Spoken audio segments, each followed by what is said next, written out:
In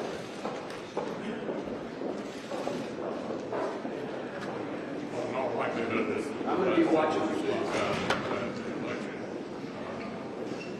As I've said, I've been the majority leader, and I've been the minority leader. The majority is a lot better.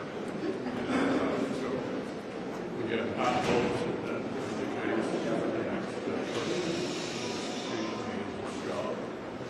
With regard to where we are right now, I think it's utterly ludicrous that the vice president is finally going to go to the border. She was designated as the border czar, I think some 3 years ago. How they think they can reverse correct perception of this administration has created a border crisis is beyond me. And it's just another reason why I think the American people are going to go in a different direction.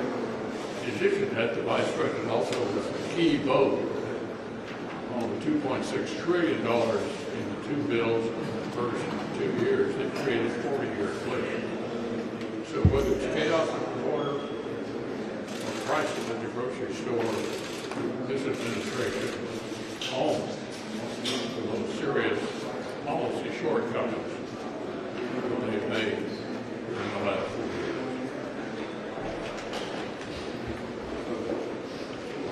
Well, we have spoken at length about the Vice President's role as the border czar, but we also need to talk a little bit about her role as the broadband czar. Because 3 years ago, the President directed Vice President Harris to be in charge of ensuring that the $42 billion that was authorized 3 years ago actually got out to serve underserved areas. Look up people who don't have broadband service. That was 1,043 days ago. $42 billion. Not a single dollar has been spent. Not a single person has been connected to broadband service under this program, under the watch and supervision of the so-called broadband czar, Vice President Kamala Harris. And so it's yet another example of the failure of this administration and their inability to do basic things. And one of the reasons they didn't get people hooked up and none of the money has yet been spent is because of all the onerous and burdensome restrictions and regulations and requirements and mandates they imposed on the use of the funds. I can tell you it's in the state of South Dakota. We don't have a single telecom out there that's been able to use any of this because they make it so hard to qualify for. You've got to meet all their climate requirements. You've got to meet all their DEI requirements. You have to meet all their requirements to use union workers, which is like the work states, it makes it very, very difficult. So this is just yet another example of this administration's failure. Since this president and vice president took office, there have been 1,000 regulations that have cost $1.7 trillion. That's $1.7 trillion taken out of the economy. And that's over 5 times what the Obama administration's cost of regulations was. So, and they weren't exactly known as being, an administration that was willing or ready to cut red tape. So again, just another example of this administration's failure, their inefficiency, their management, and their inability to do the basic things of governing well. And I can't help but think what Vice President Harris is successful with the next 4 years could look like if she takes her record as broadband czar and border czar to running the whole of government. I think that's a world that the American people should and hopefully won't have to.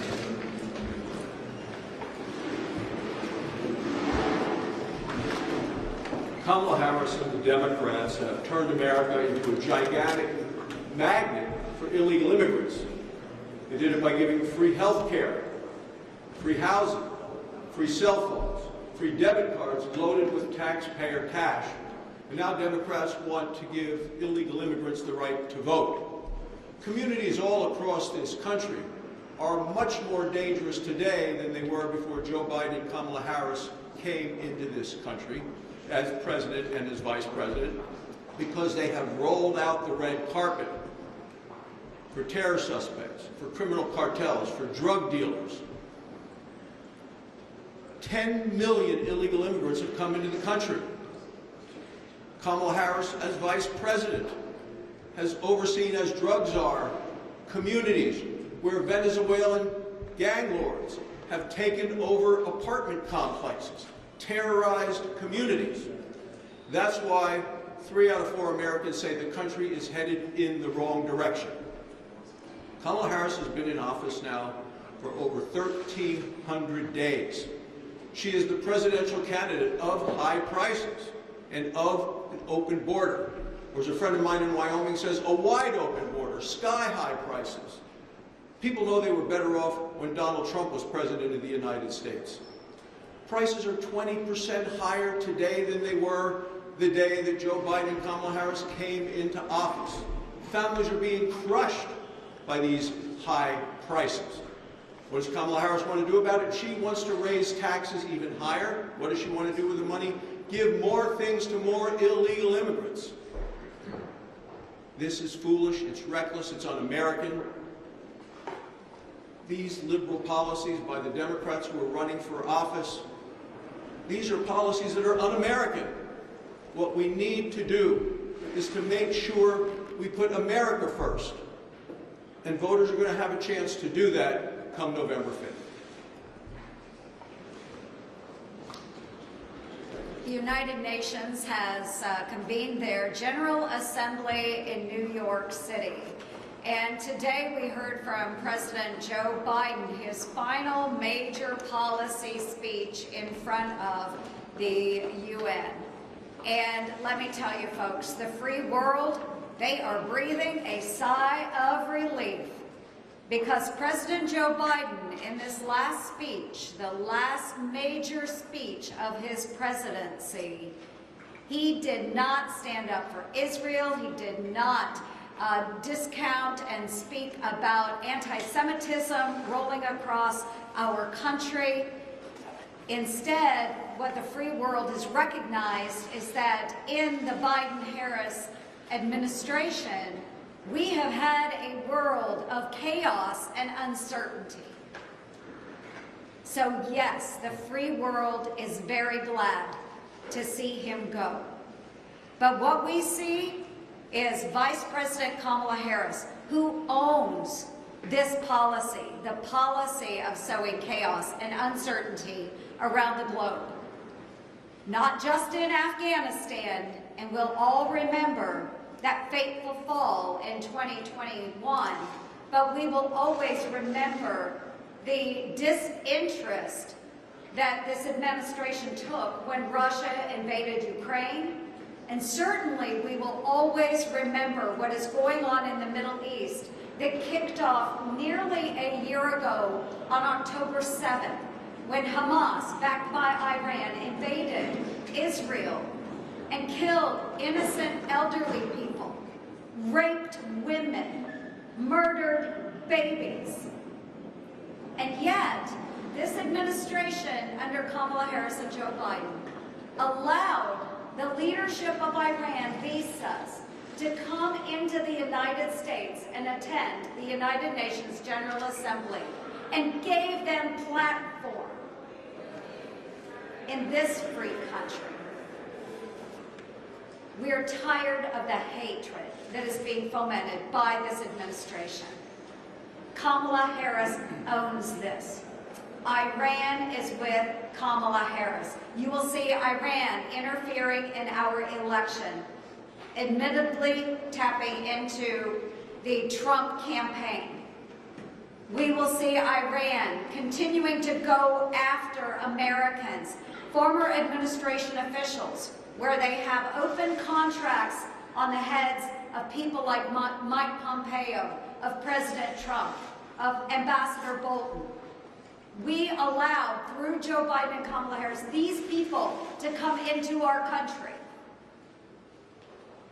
You bet they're praying for a Kamala Harris administration because she will continue to appease Iran and those that hate America. We need a change, and it will happen in this next election.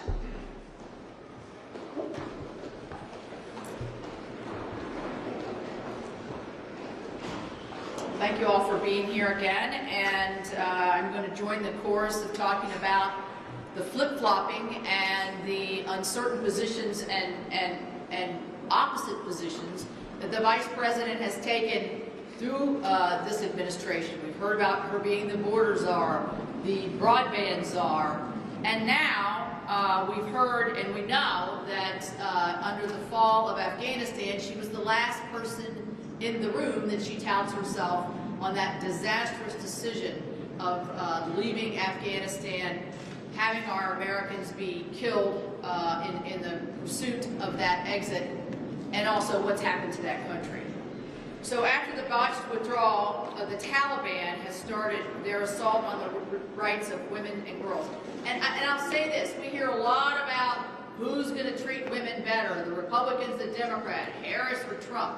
Let me just tell you what Harris has done with the women around the world.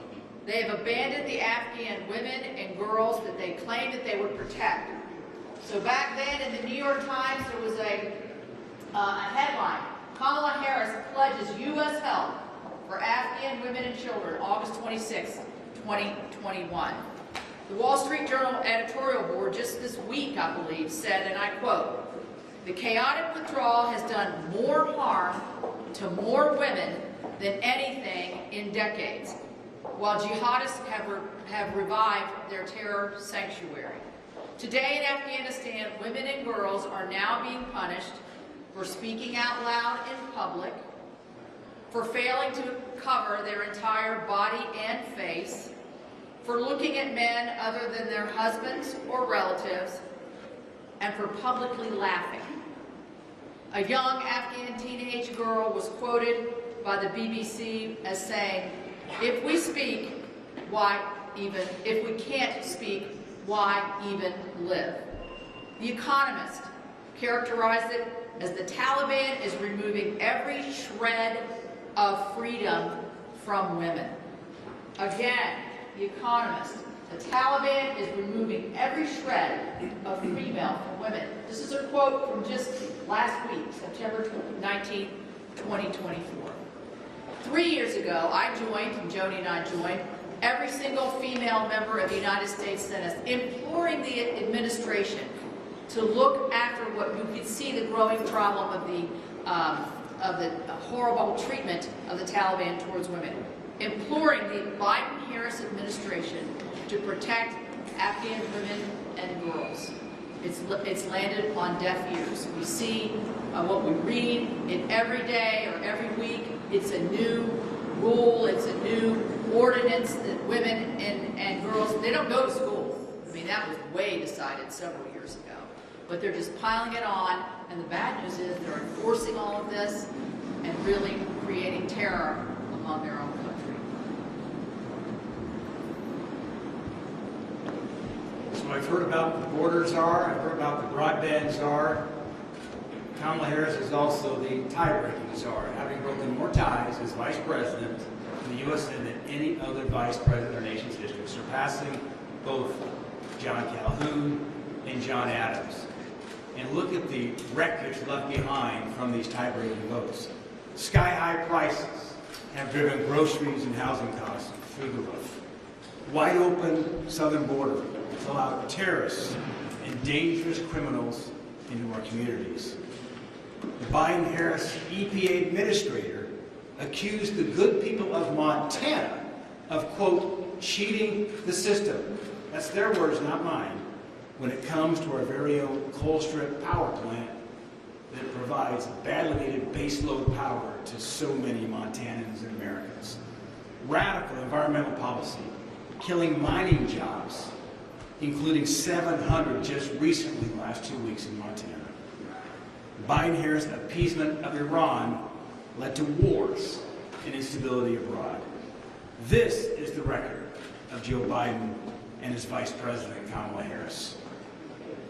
Keep in mind, they've been in office for 1,363 days.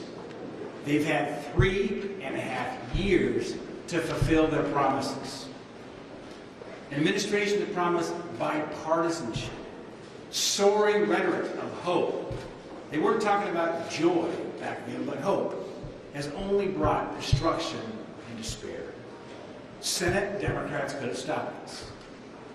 Remember, Democrat economist Larry Summers warned in the spring of 2021 not to spend more money because it would cause inflation to skyrocket.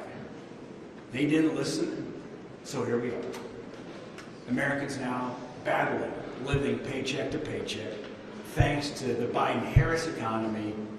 They're having to take dollars that should be helping the American people, instead giving free stuff to illegal immigrants. American miners losing jobs because of the Biden-Harris policies. And of course, we've got a war abroad. The American people, I'm confident, will choose a different course 6 weeks from today. I don't know about you guys, but I'm going to really miss a minute ago. As a leader of your party, would you recommend that Republicans abandon the North Carolina gubernatorial candidate Mark Robinson over his lewd and graphic posts on a porn website? Well, it won't surprise you to know that I'm happy that there's not a Senate race in North Carolina. Former President Trump has proposed a 200% tariff on John Deere tractors if they're made in Mexico. Are you concerned that some of these tariff proposals by the GOP nominee could drive up costs for consumers or hurt bourbon exporters in Kentucky, for example? Yeah, I'm not a fan of tariffs. They raise the prices for American consumers. I'm more of a free trade kind of Republican that remembers how many jobs are created by the exports that we engage in. So I'm not a tariff fan. Given the difficulty of passing appropriation bills and the real possibility we could control the majority of the federal election, would you expect to delay the appropriations process again with another cycle next year? And what about the authorization bills like NDAA and the Farm Bill? Well, this has been a very, very unproductive Congress on things that we were supposed to do, like passing appropriation bills, doing a farm bill every 5 or 6 years. We had some of those problems when we were in the majority, but not as many of them. It leads you to believe that the current majority believes that they benefit from having everything kind of balled up in the end. So unbreaking the appropriations process ought to be near the top of both parties, because this is not the way to run the government. And the problem I had when I was majority leader on this issue is the Democratic leader would tell the Democrats on the appropriations committee not to cooperate. So it's plain to blame to go around, but I think fixing the appropriation process is something that ought to be bipartisan and needs to be done. Please,